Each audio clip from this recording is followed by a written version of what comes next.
Eh ben, bonjour à toutes, bonjour à tous. Bonjour. Bienvenue pour ce nouvel Espresso, qui est donc un petit événement littéraire qu'on a lancé il y a quelques temps maintenant à l'Agence de Lecture pour faire connaître donc les éditeurs et leur actualité. Voilà, donc il y a une série de trois expressos qui vont se dérouler là en avril, mai et juin. Je vous rappellerai les dates à la fin de celui-ci. Aujourd'hui, donc, nous sommes avec le Jazzeur Boréal et PVH Édition. On va commencer tout de suite avec Monsieur Rab et Monsieur Lambert, qui sont donc nouveaux éditeurs sur la région pour le Jazzeur Boréal. Une petite dizaine de minutes pour eux, pour présenter la maison d'édition, la ligne éditoriale, la ligne graphique. Et puis ensuite, on rejoindra David de Barthélemy pour PVH. Voilà. À vous, Stéphane et Gérard. Ok, merci. Bonjour, donc Stéphane Drab et Oui, Gérard Lambert. ouais, Voilà. ouais. Nickel. Tu veux démarrer? Non, bah, c'est toi qui as l'origine de. Donc, le Jazzeur Boréal est né il y a un peu plus d'un an. Il est né comment? On s'était posé à une époque la question de la reprise des éditions Gunther qui était ACD, puis on s'est rendu compte que c'était pas tout à fait enfin, que ça correspondait pas à ce qu'on voulait faire. Donc, on a créé une maison d'édition, le Jazzeur Boréal, avec quatre autres associés, si on peut dire. C'est une association collégiale à vocation régionale pour ce qui est du travail, mais pas forcément ni des éditeurs, des auteurs, je veux dire, ni du style, ni de la diffusion. Bon, on est peut-être un petit peu ambitieux, mais il en faut. Que dire, vous nous arrêtez si vous avez des questions, hein. Notre ligne éditoriale, au départ, on était plutôt parti vers du roman.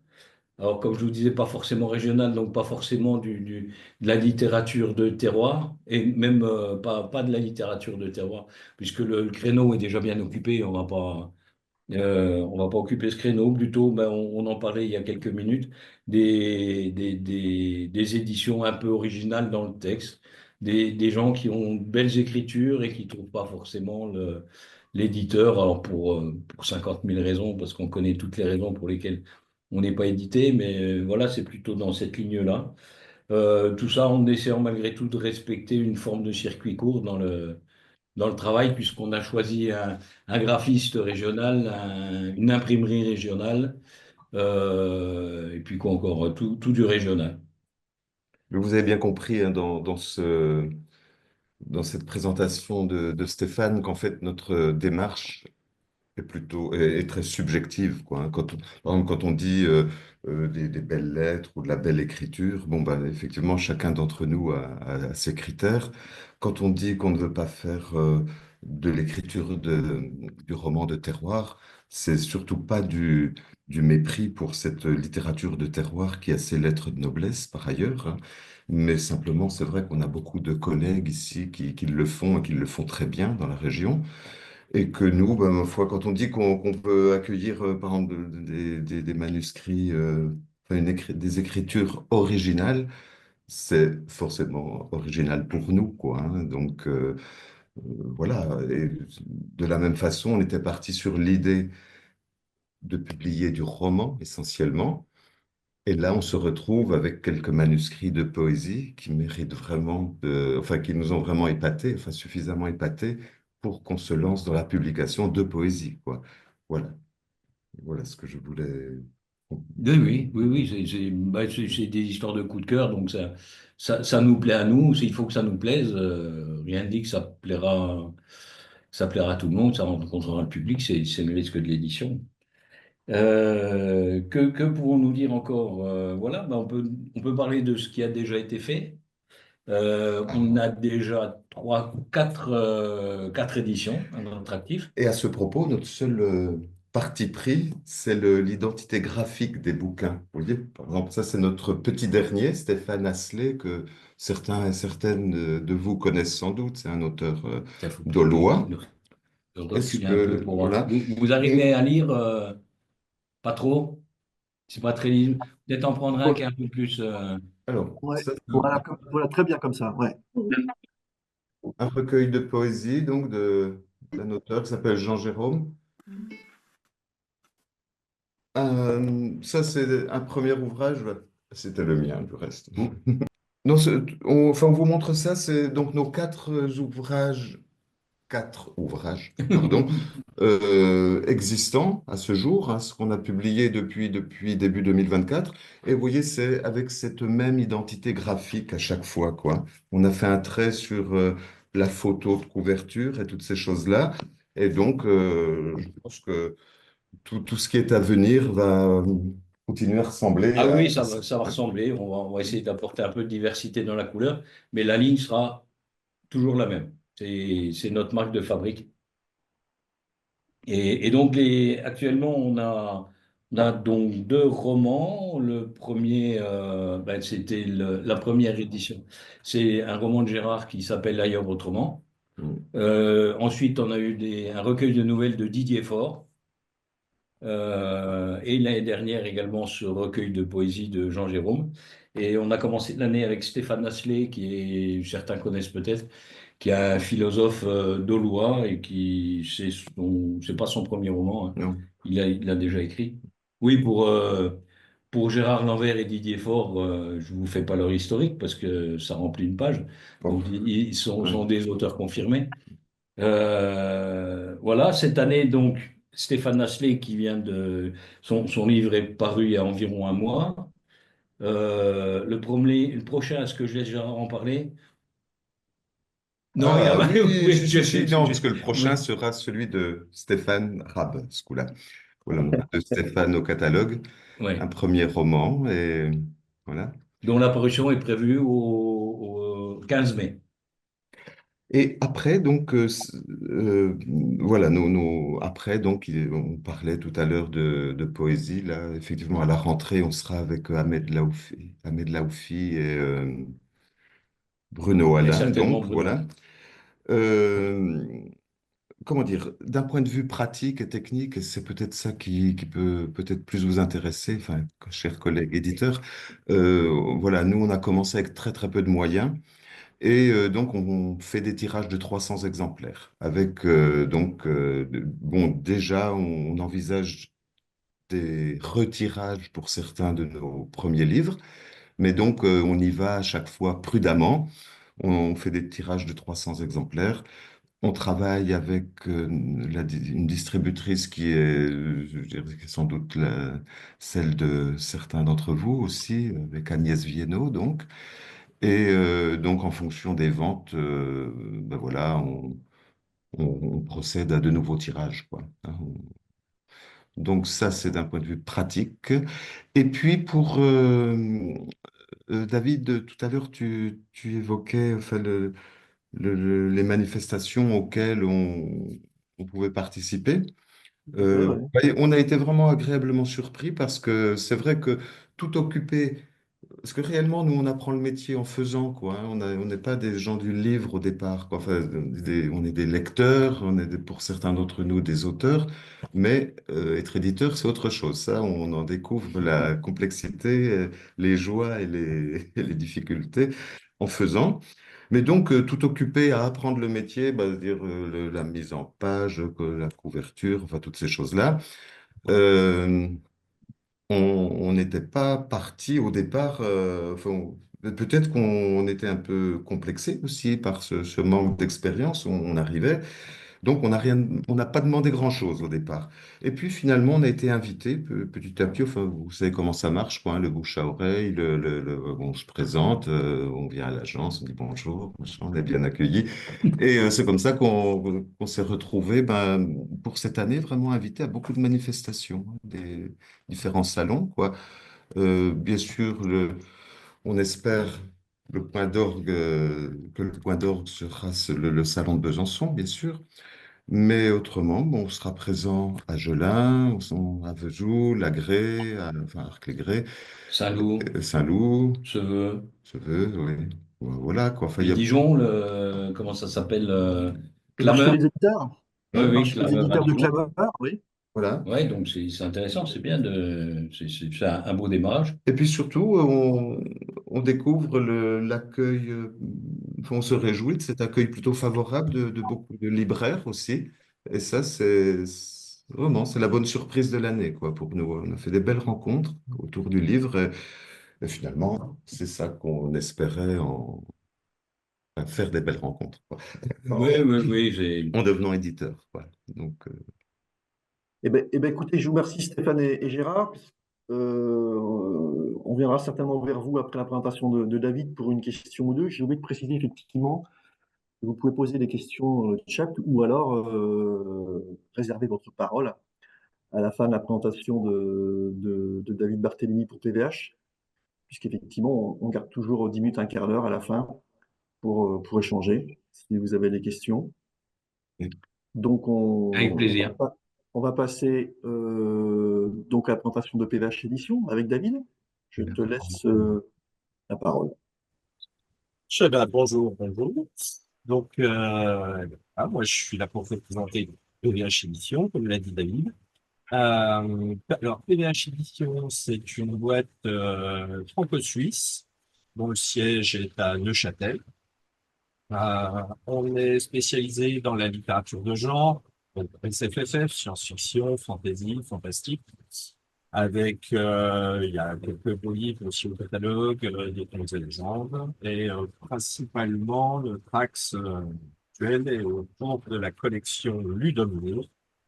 Donc, la collection Ludomir, c'est du format un peu poche. Euh, c'est pareil au niveau du graphisme, on a pris le parti d'inverser un petit peu les codes et puis de mettre le quatrième de couverture donc, à l'avant du bouquin. Et à l'arrière du livre, on a l'illustration qui accompagne le livre. Donc, tous nos Ludomières sont sur ce principe. Ça permet aussi d'avoir les expose, on a tout de suite accès à ce qui se passe dans le livre. Donc, science-fiction, fantasy, fantastique. Ça fait maintenant 10 ans que la maison existe. Elle a été fondée en 2014. C'était les 10 ans l'année dernière. Sur un salon à Athènes. Salon de Québec. Que dire? On a, on expérimente dernièrement un format maintenant A5. Un peu plus grand. Donc, cette fois, on revient sur une mise en page plus traditionnelle de l'illustration avec nos standards et l'illustration qui court encore à l'intérieur du livre. Voilà. Et un petit résumé à la fin. Donc, on travaille, il y a beaucoup d'auteurs suisses, puisque bon, la maison est née à Neuchâtel, un auteur belge et quelques auteurs français. Donc, jusque-là, on travaillait exclusivement avec des textes francophones. Et arrive très prochainement, sorti pour l'automne, notre première traduction. Ce sera la traduction d'un roman qui s'appelle Bloodbuster de Francesco Verso, un auteur italien qui a eu le prix Uronia 2015. Donc, c'est sur un univers fantastique, une uchronie dans laquelle voilà, on paye toutes ces taxes en sang humain. C'est pas forcément joyeux, mais sympa comme climat. Donc, 10 ans qu'on existe maintenant. Donc, au niveau du développement, ce qu'on a fait, c'est qu'on a lancé cette année, là, depuis le mois de début mars, en fait, une nouvelle maison d'édition basée en France, cette fois, qui s'appelle les éditions Asynchrone. Et donc, c'est la petite sœur de PDH Édition. C'est moi qui m'en occupe côté France, donc on va aussi faire Besançon et Dijon côté Lyon, en campagne. Et là, on va travailler, pareil, essentiellement des textes francophones, sorties qui sont prévues pour la fin d'année. Et de octobre-novembre, on devrait avoir les 3 premières sorties qui vont arriver. Polar et fantasy ou SF et féerie, on va voir un petit peu, même voir SF et littérature blanche. Voilà. On va expérimenter un petit peu. Et puis ensemble, donc on va partager la marque éditoriale PVH. C'est-à-dire, PVH, c'est pour plaisir et valeur d'histoire, c'est de la boîte suisse, asynchrone de la boîte française, et on va publier sous la bannière PVH Édition de manière actuellement distribuée par Golden, disponible dans Paris, en Suisse, France, Belgique. Voilà, donc j'en étais à la distribution. Donc on est présent en librairie. On est également présent en ligne, yes, sur notre site, donc pvhedition.com. Tous nos romans sont disponibles en ligne ou sur commande en librairie. Et puis voilà, on travaille à développer tout ça, à axer un petit peu notre présence aussi sur les salons.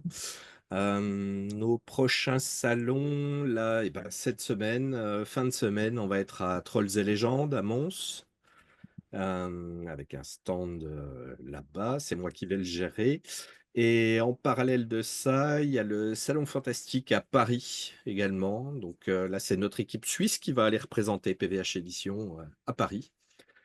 Euh, hop. On a prochainement également, on sera sur le marché des éditeurs pour Clameur à Dijon. Et puis le reste est à planifier encore pour l'instant. Hop. Alors, qu'est-ce que je peux vous présenter? Alors, je vais faire mon petit coup de pub du moment, puisqu'on parlait, je vous montrais Place d'Âme tout à l'heure, donc voilà, de Sarah Schneider, une autrice suisse qui habite le Jura suisse. Ce roman a été primé, donc il a reçu le prix SFFS suisse un petit peu avant le Salon de Genève qui a eu lieu c'était quand? C'était il y a 2 semaines, quelque chose comme ça. Donc voilà, on est assez content que ça ait plu. C'est un roman qui parle de fantômes et de l'histoire de l'indépendance du Jura suisse. Donc on est sur un thème déjà bien ciblé. Et voilà, on est très content que ça ait parlé aux différents lecteurs, lectrices.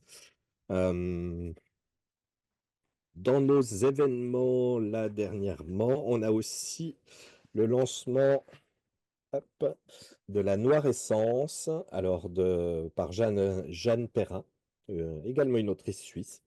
Donc, la Noire Essence, ça va être une série de romans qui évoluent tous dans un même univers, un univers de fantasy, mais avec des touches un petit peu politiques, humoristiques. Enfin voilà, on retrouve pas mal d'éléments de notre monde contemporain qui sont appliqués à la fantaisie et qui permettent une lecture un petit peu décalée de l'ensemble. Donc ça, on a déjà 3 livres publiés dans cette série et on a pour ambition d'en sortir en gros un par saison sur 2 ans. Donc pour vraiment installer un rendez-vous dans le temps aussi et puis permettre de développer cet univers. Un univers qui est tiré en fait d'un jeu de rôle grandeur nature qui était et peut-être encore joué en Suisse. Et ce qui est intéressant avec cet univers, c'est que c'est de là que vient le nom de notre collection Ludomir, puisque donc Lionel Jeanneret, notre directeur suisse, jouait un personnage dans ce grandeur nature, et son personnage était le comte Ludomir, dont il a repris le nom pour sa collection fantasy. Voilà. Donc avec cette série, la boucle PVH Édition est un peu bouclée, puisqu'on revient sur ce qui était aux origines de la maison. En tout cas, je te remercie beaucoup, David, de cette présentation assez large de la maison. Mais de rien. Je ne sais pas s'il y a des questions, s'il n'y a pas de questions pour le moment, mais est-ce que quelqu'un veut prendre la parole. Je laisse quelques secondes éventuellement pour que quelqu'un lève la main ou pas. Et sinon, moi, j'ai une petite question pour rebondir, David. Oui. Je sais aussi que PVH, vous développez des logiciels en open Absolument. source. Oui. Et j'aurais bien aimé que tu en parles 2 minutes parce que ça répond quand même à une philosophie un peu particulière dans la volonté de défendre des textes et des auteurs. Et Tout à ça va fait. intéresser beaucoup de monde, je pense. Yes. Eh ben, donc oui, j'ai donc oublié la philosophie de la maison d'édition est très axée autour de la culture du libre, que ce soit niveau logiciel ou même en tant que propriété intellectuelle. Donc tous les bouquins édités par PVH sont sous licence libre. Donc c'est-à-dire qu'on les publie, mais si d'aventure quelqu'un se disait, bah tiens, ça me plaît bien, j'écrirais bien une variante dans cet univers ou une suite. Voilà, c'est open, il n'y a pas de droit à nous verser ou quoi que ce soit. On est pour le partage de l'information, de la culture et des idées. Et à ce propos, donc, il y a toute une branche de développement de PVH Édition qui a été consacrée à un projet qui s'appelle Bebop. Et Bebop, en fait, c'est toute une solution en ligne. Donc, ça permet de gérer des sites internet, autant en termes de présentation, de présence sur le net, c'est tout un moteur. Par exemple, on a WordPress qui permet de mettre en place, qui est très connu, une solution utilisée pour mettre en place des sites. Donc, avec Bebop, on va proposer également ce genre de choses. Notre site est entièrement motorisé sous Bebop. Et Bebop est également une solution de caisse. Donc, c'est-à-dire, on gère toute notre boutique directement avec Bebop qui permet d'intégrer tout ce qui va être vente en ligne, mais également point of sale, donc une caisse, par exemple sur un salon. Si vous voulez enregistrer toutes vos ventes, vous pouvez les passer directement dans le site, ça enregistre et ça permet d'avoir voilà, une visibilité instantanée sur les choses. Et à terme, on prévoit de développer pas mal d'autres outils sur Bebop. Donc, pour faciliter tout ce qui va être gestion des éditeurs. Euh, et puis voilà, donc c'est pareil, c'est un logiciel libre, Bebop. Donc la solution, voilà, le code source est libre, donc c'est tout à fait récupérable pour être développé après. Si jamais il y a des gens qui codent et qui veulent rajouter des modules à eux dessus ou des choses comme ça, c'est entièrement open. Voilà. Après, ça, il faut voir, c'est donc Christophe Gérard et Lionel, les deux fondateurs initiaux de PVH Édition, qui ont lancé ce projet et qui travaillent dessus en parallèle à PVH Édition. Je peux peut-être vous mettre le lien vers le site dans le chat si jamais vous voulez aller jeter un œil à Bebop. C'est une très bonne idée. Que quelqu'un veut poser une question, une réflexion, une remarque, le temps que David nous envoie le lien. Oui, nous, le jazzeur, comme vous avez compris, Ah, on est débutant balbutiant et on cherche à développer un site. On n'a pas de site pour l'instant. Donc, on a juste démarré la réflexion, on n'est pas encore dans la réalisation. Notre établissement bancaire nous a proposé Yapla, mais on n'y connaît rien. Il paraît que c'est un truc qui est gratuit et qui peut faire site marchand, mais est-ce que Bebop se pose dans le même créneau et tout? Ça peut nous intéresser, ça.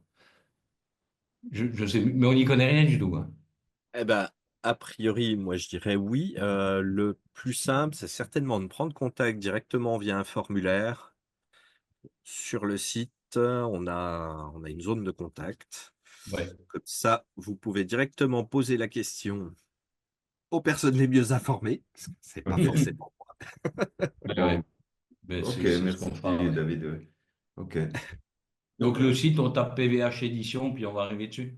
C'est ça. Ben, j'ai mis le lien dans le chat, sinon.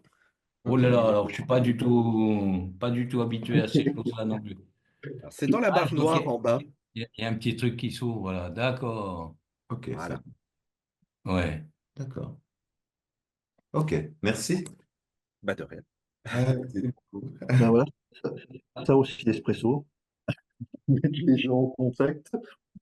Très Euh, bien. Et puis, on va se croiser à Dijon, alors, si j'ai bien compris. On pourra Absolument. peut-être en parler à ce moment-là. Eh oui. ouais, Ouais, ouais. vous allez vous croiser à Dijon, effectivement, vous aurez un stand. Mais j'essaierai de vous mettre pas très loin. Ouais, Ouais, mais on va merci. pas occuper toute la réunion, on se verra à Dijon, ouais, à ce moment-là. Ouais. Merci Voilà. d'avance. Moi, j'avais une autre petite question aussi pour le jazzeur, puisqu'on n'a jamais mieux servi par soi-même. Est-ce que vous pouvez nous parler un petit peu l'un et l'autre de vos livres respectifs en quelques minutes pour parler un petit peu de ce qu'on y trouve en termes d'écriture, en termes d'histoire, parce que c'est le moment peut-être ou jamais de t'es mieux placé pour en parler. On fait ma Un peu de promotion. promo, voilà. Ah, ouais. Voilà. C'est de la parole, c'est un peu compliqué, c'est mon premier roman, donc je suis très hésitant, mais bon, je vais essayer de vous en parler. Ça s'appelle Quand je serai vieille. Je serai tueuse à gages, c'est le sous-titre. C'est un livre qui essaye d'être drôle, je dis bien qui essaye parce que c'est très compliqué, mais tout en traitant des sujets un peu difficiles. C'est l'histoire d'une jeune femme. Ça démarre en 2007 parce qu'il y a un télescopage de date avec l'élection de Nicolas Sarkozy. Voilà, c'est pour ça que ça démarre ce jour-là. Enfin, il y a un parallèle avec 20 ans plus tôt. Et sur son histoire, c'est une femme qui aime les hommes mais qui ne les supporte pas. Donc qui a envie de tous les tuer. Voilà. Donc, et puis c'est tout tourne autour de ça. Pourquoi elle a envie de les tuer? Comment elle en arrive là et comment elle pourrait mettre son plan à exécution. Voilà, en traitant quand même un petit peu de questions politiques, un peu de questions sociales et bien sûr des relations hommes-femmes. Et j'avais écrit ce livre dont j'étais pas satisfait. Et au livre dans la boucle l'année dernière, il y avait une rencontre avec Christine Montalbetti. Une rencontre qui s'est déroulée dans un bar, je ne sais plus le nom, au Killarney. Et elle présentait un livre. Je ne vais pas vous raconter l'histoire du livre, mais elle l'écrivait. Elle l'a écrit en tant qu'homme, comme si la vision d'un homme d'une terrasse d'hôtel. Et là, je me suis dit, tiens, il y a peut-être une solution. Donc, j'ai repris toute l'écriture et je l'écris comme si j'étais moi-même le personnage principal, donc une femme. C'est un exercice pas facile, périlleux, parce que je me suis peut-être planté totalement. Mais voilà. Bon, Bon, tu t'es assuré quand même de la lecture oui, critique de... j'ai fait lire Hmm. par une féministe virulente qui m'a apporté quelques corrections et bon, apparemment, ça devrait passer. Voilà. En gros, c'est ça, quoi. Bon, Ok, ça fait déjà sourire David. Comme j'ai essayé de faire sourire, j'ai déjà gagné un lecteur. voilà. Bon, pour ce qui est du mien, donc, qui est paru l'année dernière, là, ailleurs autrement, en fait, c'est une utopie. Et le plus beau compliment que j'ai eu, là, depuis que ce livre circule un peu, eh ben c'est un lecteur comme ça qui m'a dit waouh, mais c'est bien, on nous nourrit tellement depuis quelques années de dystopie, justement, avec toujours des projections très sombres, comme ça. Enfin, on nous annonce toujours des catastrophes et des choses comme ça pour les mois et les années à venir. Donc, lire une histoire. Voilà, qui suggère des solutions possibles pour vivre ensemble de façon peut-être plus apaisée, plus marrante, plus satisfaisante pour tout le monde. Ça fait du bien. Donc voilà, moi, ailleurs autrement, c'est simplement un rêve collectif comme ça de repartir sur d'autres bases, quoi, hein. Et tout ça. Comment dire, ça a été écrit, bah, c'est pas original de dire ça a été écrit pendant l'époque du Covid, du confinement et tout ça. C'est pourtant le cas, quoi. C'est-à-dire, voilà, on est coincé, mais chacun fait tous à la niche, chacun chez soi, rentrez chez vous, on va décider pour vous. Et bon, j'ai essayé d'écrire, alors pareil, j'ai essayé de donner une note. humoristique, quoi, parce que c'est tellement évident que c'est pas possible de. C'est tellement évident que c'est pas possible de s'en sortir collectivement. Bon, non, voilà, c'est une petite utopie comme ça de gens qui, chacun à leur façon, euh, trouvent des solutions qui, au final, trouvent leur point de rencontre et ça se finit bien. Voilà, j'ai écrit un livre qui se finit bien. J'aime bien ça. Ça me plaît. Des choses qui se finissent bien, des histoires qui se terminent bien. Voilà. Merci beaucoup. Euh, est-ce que nous avons des retours, remarques, ou est-ce que nous arrêtons là pour aujourd'hui? Donc, a priori, pas de questions. Alors, je vous remercie tous les trois d'avoir Ouais. présenté vos maisons. Je voulais dire aussi que les prochains espressos, donc le prochain c'est le lundi 19 mai avec les éditions L'Entre-Rêves, qui est aussi une nouvelle maison qui s'est créée il n'y a pas très longtemps, qui est dans le Jura, qui fait aussi du livre, on va dire littérature de l'imaginaire. Et puis les éditions C Éditions, qui sont dans la Nièvre, et qui font plutôt du roman, de la poésie et aussi du beau livre. Donc voilà, ça sera le prochain le lundi 19 mai, et ensuite on en aura un autre le lundi 30 juin. Écoutez, je remercie tout le monde. Écoutez, à très bientôt. Merci beaucoup.